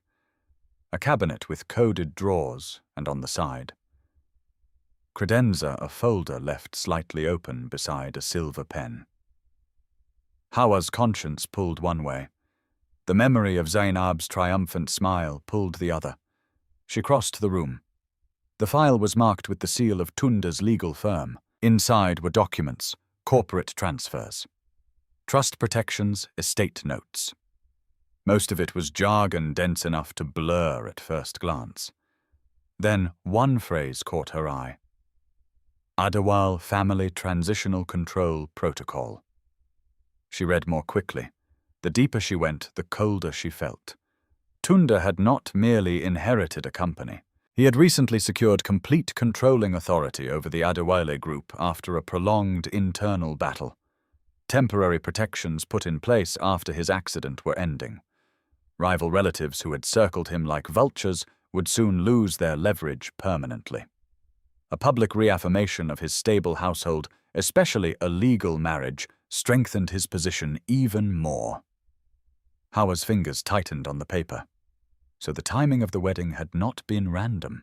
It had been strategically urgent. And if this was true, then Zanab's return made perfect sense. She had fled from a disabled groom she considered a burden. Now she had learned that the same man was about to become nearly untouchable. The mistake she wanted to correct was financial. A second document slipped partly free when Hawa turned the page. It was older, personal, medical. She froze. Patient progress summary. Confidential. Dr. Kofi Mensah. Her eyes moved over the lines too quickly at first, then slowed. Severe trauma-related spinal injury. Significant recovery achieved through intensive therapy. Functional standing and limited walking possible with continued treatment. Public disclosure not advised due to pending legal vulnerabilities and targeted manipulation risk. Hawa stared. Not completely disabled. Recovering. Deliberately hidden. Her breath caught. So he had lied too. Not just concealed. Lied. Maybe for protection. Maybe for strategy. But still lied. And beneath that lay something even more painful he had been fighting alone, while building a public mask strong enough to weaponize pity against those who sought to use him. She did not know whether to feel fury or sorrow. Another paper rested beneath the medical report, this one handwritten by the lawyer. Verify source of leak, likely through bride's family or external surveillance. If Zanab returns after news of control transfer motive confirmed, proceed with caution. Do not inform Hawa until certainty established. Hawa went still. There it was. Proof. Tunda had suspected Zanab's motive already. He had allowed the tea, allowed the humiliation, allowed Hawa to sit through it all because he was confirming his theory. The room tilted with anger. He knew. He had known. And still he let her stand there like a sacrifice on the altar of his investigation. The office door clicked shut behind her. Hawa turned so fast the papers nearly slipped from her hands. Tunda was there. For one impossible second she forgot to breathe. He stood, not fully upright. One hand braced hard against the doorframe, the other against a cane she had not heard. His body carried the strain of effort, but he was undeniably on his feet. The secret was no longer a secret. His face was pale with exertion and dark with anger. You should not be in here. The shock hit Hawa first. Then rage replaced it almost instantly. "And you should not have treated me like bait." The words landed hard. Tunda's jaw tightened. He pushed himself farther into the room, the movement controlled but costly. "Put the file down." "No." He looked at the papers in her hand, and some calculation behind his eyes failed. Not because he had been discovered standing, because he realized exactly how much she had already seen. Hawa lifted the medical summary. "So this is the truth. You're recovering. You can stand. You might walk again. And while I was being humiliated in that sunroom, you were using my pain to test whether my sister came back for money." His voice dropped dangerously low. "I was protecting this family. By lying to it." His eyes flashed. "You think lies and strategy are the same thing because you have never had predators smile at you across a boardroom table? And you think using people becomes noble when you call it strategy?" The silence between them shook. Tunda took another step, small, unsteady, but real. "You do not understand what my accident unleashed. Men in my own bloodline waited for me to become helpless. Investors questioned whether I could remain in control. Associates who once praised me began speaking about succession as if I were already half buried. Then a bride fled before the whole city." His voice hardened further. "I learned very quickly that weakness, real or perceived, is expensive." Hawa's anger did not soften, but something in her chest shifted, because this was no longer abstract bitterness. This was survival twisted into method. Still, she held her ground. "And where do I fit in that method?" He looked at her with a force that made the question feel heavier than either of them expected. "That is what I was trying to determine." The answer cut cleaner than any lie. Hawa stared at him, stunned by its honesty. Not because it was kind, because it was brutal enough to be true. He had not known whether she was another opportunist or the only innocent person dragged into the wreckage. And rather than trust, he had chosen observation. Pain as evidence, just as she said. Slowly, Hawa set the medical papers down, but kept the lawyer's note in hand. "You should have told me." "Yes," he said. The admission startled her. He did not look away. "Yes," he repeated. "I should have." For the first time since entering, Hawa saw him not as the cruel husband in the wheelchair, not as the powerful CEO moving people like pieces, but as a man who had survived too many betrayals to understand that one more secret could destroy the last honest thing in his reach. The tragedy of it almost broke her anger. Almost. Then she lifted the lawyer's note. "So what now? You confront Zanab, you expose my family, you finish your test." Tunda's face changed. The stillness returned, but now it was focused. No more uncertainty, no more watching and waiting. He had his confirmation. "Yes," he said quietly. A chill passed through the room, because Hawa knew that tone. It was the sound of judgment arriving. And somewhere downstairs, unaware that the trap had just closed around her, Zanab was still smiling. By evening, the mansion no longer felt merely tense. It felt staged. Not in the decorative sense, in the dangerous sense. As if every corridor, every lamp, every polished surface had been positioned for a confrontation that had already begun moving toward its appointed hour. Hawa noticed it first in the staff. Mrs. Binta became quieter than usual. The guards outside the main hall changed shifts early. 2 of Tunda's legal advisors arrived just before sunset, and were led not to the office wing, but to the formal reception room downstairs. Even the children sensed it. Emeka kept prowling the upper landing like a sentry. Sade barely touched her dinner. Ayo became clingy without understanding why. Zola asked twice whether anyone was leaving tonight.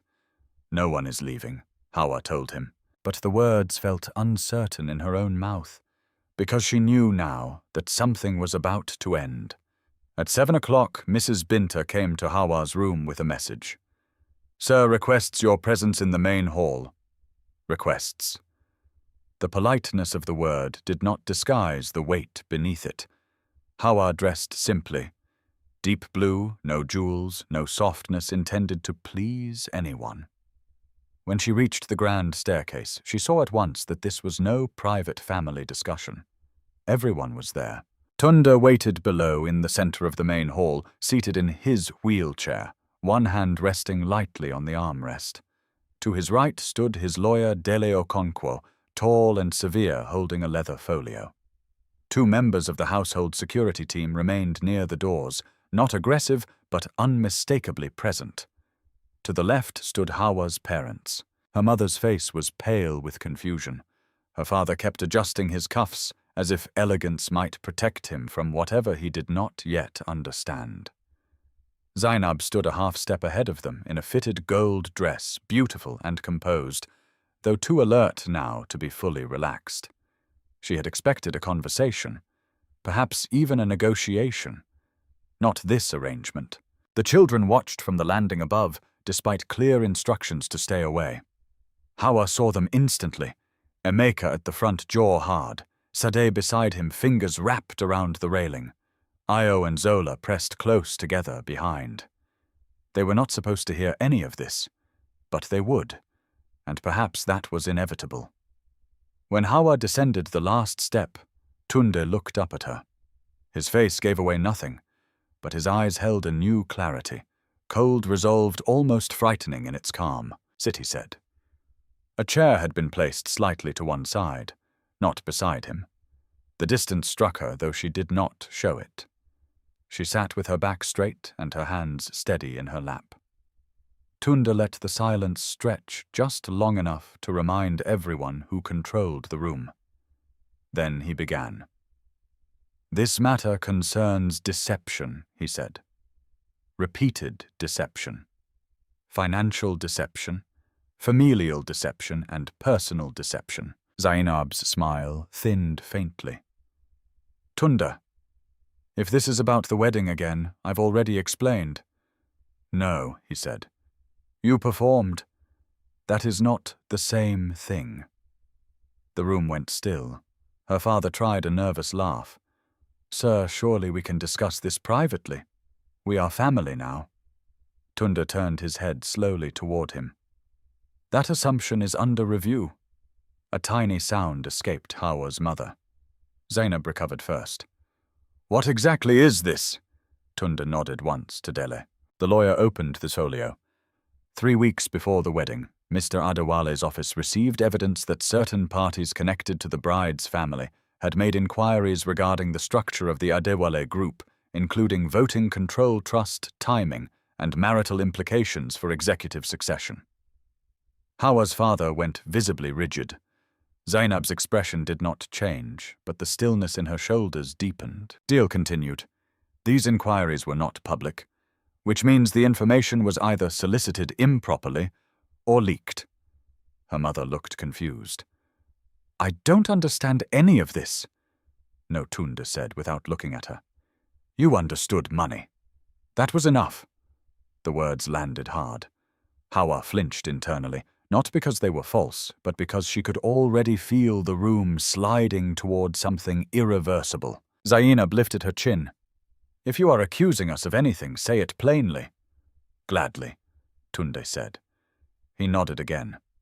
Dele drew out several printed pages and handed them first to Zainab, then to her father. Phone records, messages retrieved through authorized investigation, banking alerts, contact logs. Zainab scanned the first sheet, and color drained from her face so quickly that even her mother gasped. Her father's hands began to shake. Hawa did not need to see the pages to know what they contained. Still, hearing it aloud was different. Dale's voice remained dry and professional. The day after learning that Mr. Adawale's controlling stake would become unchallengeable upon final transfer, Miss Zainab Bello placed 7 calls to a third-party image consultant, 2 calls to a private driver service, and 4 calls to contacts linked to social media rumor channels. 48 hours later, she began making inquiries about returning to the Adawale residence. Silence cracked open. Zanab looked up sharply. You had no right to investigate me. I had every right, Tunda said, once you turned yourself into a financial risk with lipstick. Her father stepped forward in panic. Sir, please. Zanab was emotional. Young women make foolish decisions. Tunda's gaze sliced to him. Then let us discuss your decisions. He gestured to Dele again. Another paper. Another blow. The lawyer read, 2 days before the wedding, Mr. Bello accepted an emergency private transfer from an intermediary account connected to debts secured against the family home and business holdings. The transfer was conditional on successful completion of the marriage. Hawa's mother began crying instantly. Her father opened his mouth, but no sound came. Hawa felt cold all over. She had known about the pressure, known they were desperate, but hearing the machinery of it exposed in formal language stripped away even the last excuse of confusion. They had sold urgency to their daughter and called it duty. Dele continued mercilessly precise.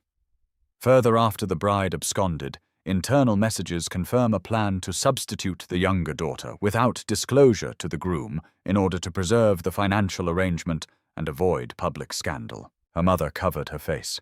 Her father whispered, "We were desperate." No, Hawa said before she could stop herself. Everyone turned. Her voice was low, but it carried. "You were willing." The words hung there undeniable. Her father looked at her as if slapped. "Hawa, all my life," she said, rising slowly from the chair. "You asked me to be patient, useful, understanding. You let Zanab shine and told me sacrifice would make me virtuous. But this—" Her voice tightened. This was not desperation. This was choosing the child you thought would obey. Her mother sobbed harder. "We thought after the wedding you would be secure. We thought you would live better than us." Hawa stared at her. "You never asked what living better meant to me." Tunda watched her very still. The children above did not move. Zanab suddenly threw the papers to the floor. "This is absurd," she snapped. "So what if I asked questions? So what if I changed my mind?" Any sane woman would want to know the truth about the man she was marrying. "The truth," Hawa said, turning toward her. "You ran because you thought he had less value. You came back because you learned he had more." Zainab's eyes flashed. "And what about you? Don't stand there pretending you're pure." You stayed. The accusation hit exactly where it was meant to. Hawa did not answer immediately, because part of her had asked herself that same question. Why had she stayed? Pride, survival, curiosity. The children. The strange pull of a wounded man who seemed cruel and broken in equal measure. Before she could speak, Tunda did. "She stayed after telling the truth at the altar," he said. "You came back after learning the market value of regret." Zanab turned on him, the last of her sweetness gone. "You self-righteous hypocrite. You lied too." The room froze. Tunda's eyes narrowed. "You sat in that wheelchair and let the world believe you were more broken than you are. You let people pity you. You let women be tested like livestock. Do not stand there pretending you are honorable." Her voice rang off marble and stone. From the landing above, Io whimpered softly. Sadeh grabbed his hand. Hawa's pulse jumped, because beneath the cruelty, Zanab had struck the truth. Tunda did not deny it. Instead, he said, "You are correct." Everyone stared. Even Zanab seemed thrown off balance. "Yes," Tunda said. "I concealed my recovery. I used secrecy to protect my company, my children, and myself from opportunists." His gaze sharpened. "And tonight, I am done concealing it." Before anyone understood what he meant, he placed both hands on the armrests of the wheelchair. Hawa's breath caught. So did everyone else's. Slowly, deliberately, Tunda pushed upward. The first motion looked impossible. The second looked painful. By the third, he was no longer sitting. He stood. Not effortlessly, not fully straight. His body carried strain, and one leg betrayed weakness he could not entirely hide. But he stood without apology, without collapse, without permission from anyone in the room. Hawa heard her mother gasp. Her father actually stumbled backward. From above, Ayo cried out, "He's up!" Emeka gripped the railing so hard his knuckles whitened. Sade's mouth parted in stunned silence. Zola's eyes went huge. Zainab looked as though the floor had vanished beneath her. Tunda took one step forward, then another. A cane had been placed near the console table earlier. Hawa realized now it had never been accidental. He took it, steadied himself, and stopped before Zainab, no longer framed by helplessness, no longer softened by assumptions she had once despised. The power in the room changed shape instantly. This was not the man she had fled, and not the man she thought she could reclaim. "You wanted the truth," he said quietly. "Here it is." His voice did not rise. It did not need to. "I was injured. I was vulnerable. I was betrayed. I learned who looked at me and saw burden, who saw a bargain, and who still saw a human being." His eyes cut briefly toward Hawa. The lesson was expensive, but very clear. Zainab tried to recover. "This changes nothing. It changes everything," Tunda said. He nodded once to Dele, who produced a final document. "The marriage substitution fraud, coercive family conduct, and attempted reputational manipulation are all now documented," the lawyer said.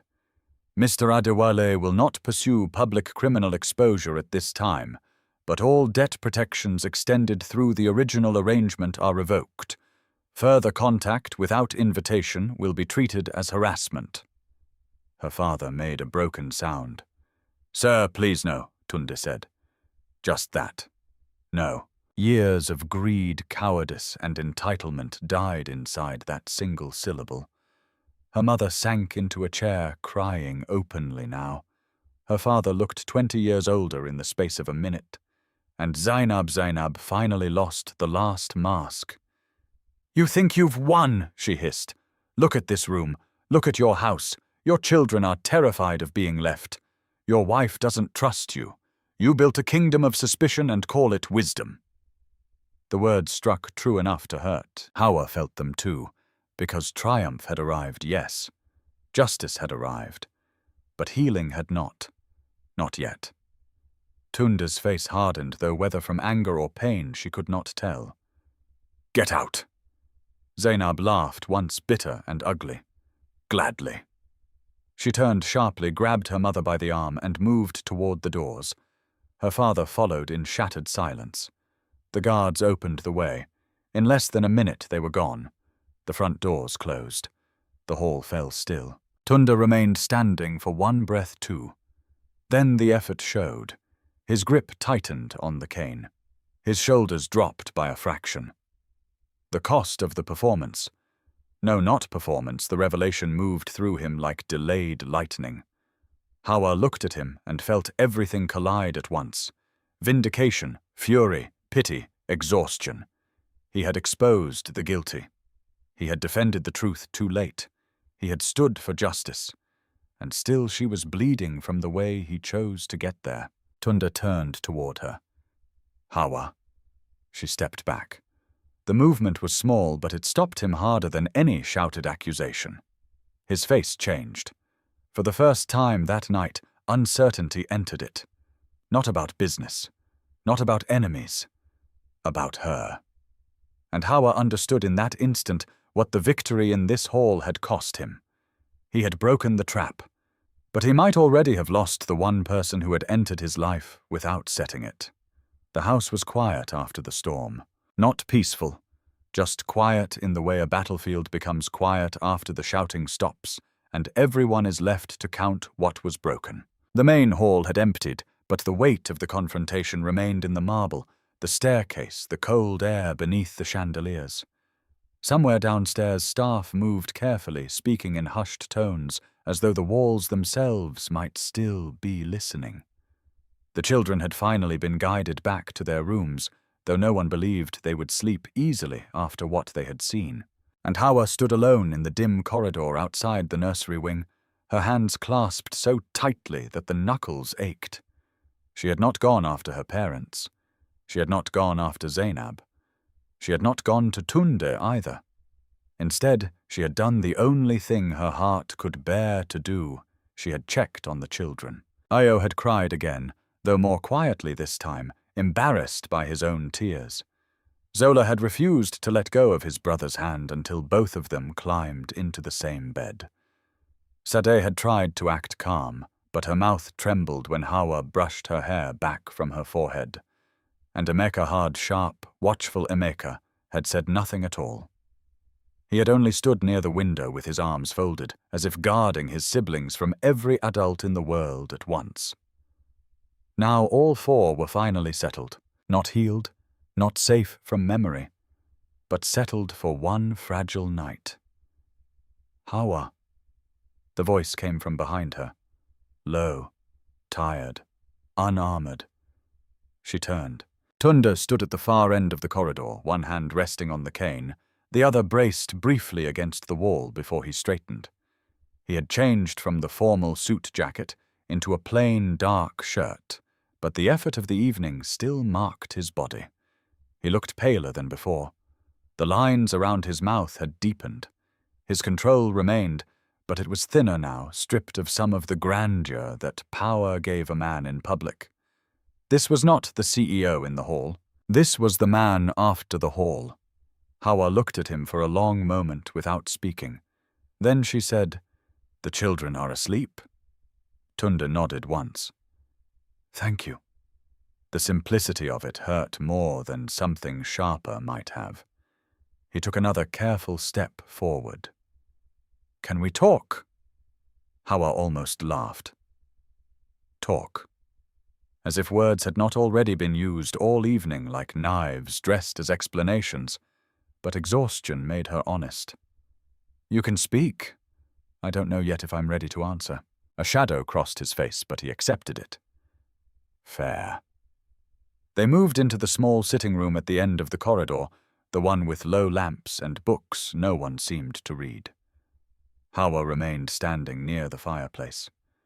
Tunda lowered himself slowly into an armchair with visible effort, his cane resting against the arm. For a few seconds, neither spoke.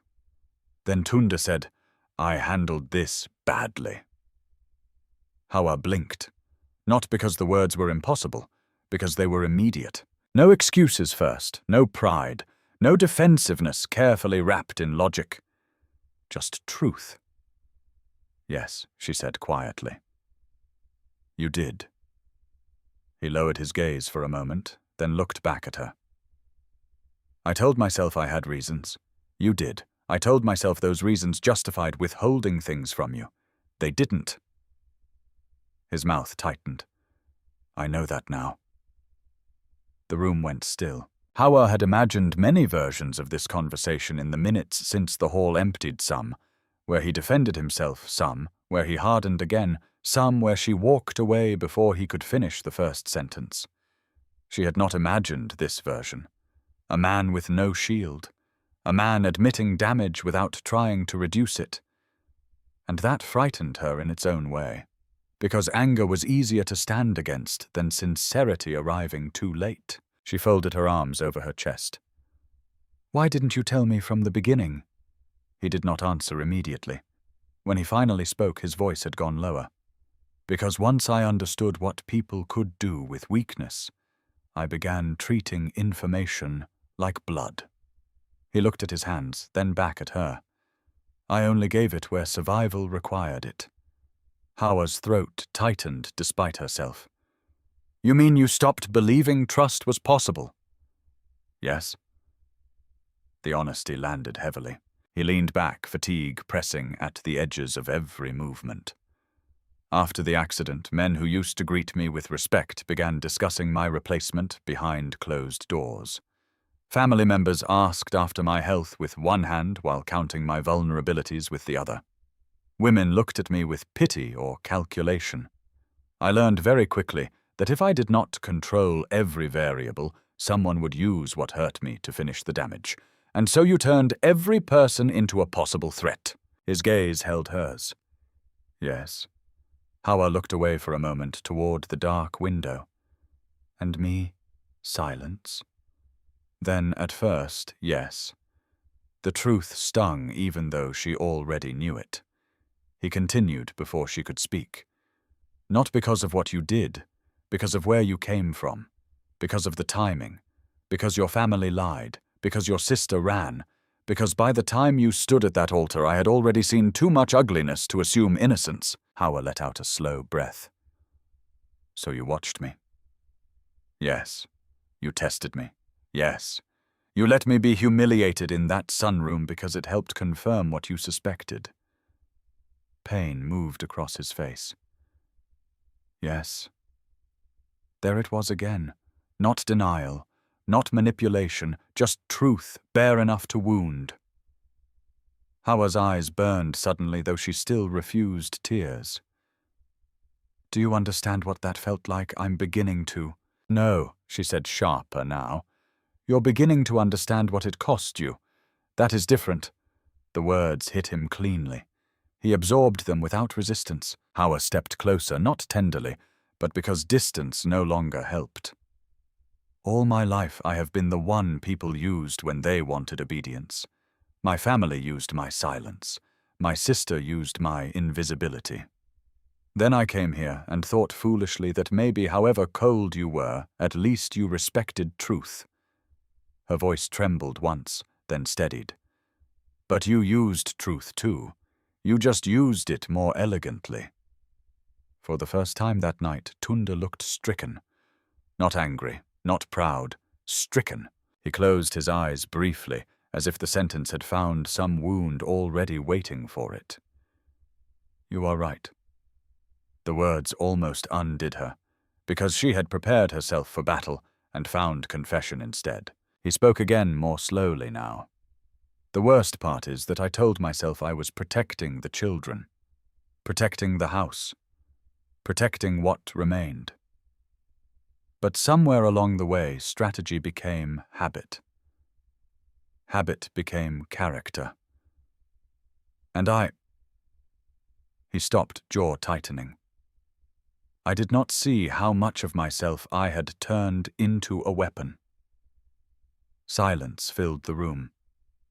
Not empty silence. Living silence.